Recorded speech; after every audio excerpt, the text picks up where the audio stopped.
கெஸ்கூல last time நான் கேட்டிருந்த ஒரு புனிதர், அது யாருன்னா புனித ஃப்ரான்சிஸ் கராசியாலோன்னு சொல்லக்கூடியவர். இவர் வந்து ஒரு பெரிய ஒரு இத்தாலிய ஒரு தனவான், ஒரு பெரிய ஒரு முக்கியமான ஒரு நபரா வாழ்ந்துட்டுருக்காரு. ஒரு ஒரு நோபல் பர்சன் இவரு. இவரோட வாழ்க்கையில வந்து இவரு நோபல் பர்சனா இருந்தாலும், இவருக்கு வந்து அந்த பகட்டு, அந்த ஆடம்பரம் அதிலலாம் வந்து இன்ட்ரெஸ்ட் இல்ல. இவர் கடவுள் மேல அதிக பக்தி உள்ளவரா வாழ்ந்துட்டுருக்காரு. ஆனா, கடமை தவறாதவரா வந்து செயல்பட்டுட்டுருக்காரு. இந்த நேரத்தில வந்து பிற்காலத்தில் புனிதராகக்கூடிய ஒரு ஜான் அகஸ்டின் சொல்லக்கூடிய ஒரு குருவானவர் வந்து, இன்னொரு குருவானவருக்கு ஒரு சபை தொடங்குறத பத்தி ஒரு கடிதம் எழுதுறாரு. அந்த கடிதம் வந்து ஆக்சிடென்டலா வந்து இவர் கையில கிடைக்குது.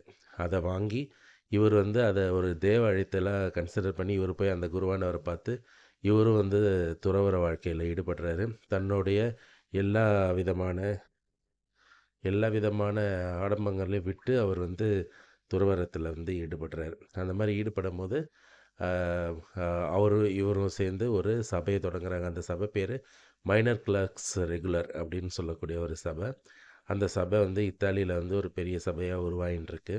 இவர் வாழ்க்கையில வந்து எடுத்து பார்த்தோம்னா, இவர் தன்னுடைய எல்லாவற்றையும் வந்து இறைவனுக்காக தியாகம் பண்ணவரு. சின்ன வயசுல வந்து இவருக்கு ஒரு விதமான ஸ்கின் டிசீஸ் வருது. அந்த ஸ்கின் டிசீஸ வந்து அப்ப இருந்த மருத்துவர்கள், இது வந்து லெப்பரசி மாரி இருக்கு. இல்லன்னா எலிஃபென்சிசிஸ் யானைக்கால் மாரி தெரியுதுன்ற மாரிலாம் சொல்லி இது பண்ணாங்க. அப்ப இவரு போய் ஆண்டவர்கிட்ட மன்றாடுறாரு. அன்னை மரியாகிட்டயும், இயேசுகிட்டயும், எனக்கு இந்த நோய் நீங்குச்சுன்னா, நான் என்னோட வாழ்க்கைய உமக்கு அர்ப்பணிக்கிறேன்னு. அதே மாரி ஒரு அர்ப்பணம் செய்றாரு. எல்லாரும் வந்து குருவானவர் ஆகும்போது 3 வார்த்தைப்பாடுகள் எடுப்பாங்க. ஆனா, இவரு 4வது வார்த்தைப்பாடா ஒண்ணு எடுக்குறாரு. என்னன்னா, எந்த சிச்சுவேஷன்லயும் நான் சபையில உயர்ந்த பதவி எடுத்துக்க மாட்டேன் அப்படின்னு சொல்லி, இப்படி வாழ்ந்துட்டு இருக்கிறவரு, இவரோட வாழ்க்கையில இவருக்கு சபை தலைவர் ஆகுற வாய்ப்பு கிடைக்குது. அத மறுக்கிறாரு. ஆனாலும் அத வந்து அவருக்கு கிடைக்கும்போது, அவரு எல்லாரும் போலவும் வந்து அவரோட கடமைகள செய்றது, வேலை செய்றது, பாத்திரங்கள் கழுவுறது, துணி துவைக்கிறது, எல்லா வேலையும் செய்றாரு. சபை தலைவர்ன்ற அந்த எந்த பிரிவிலேஜஸுமே அவர் எடுத்துக்கல.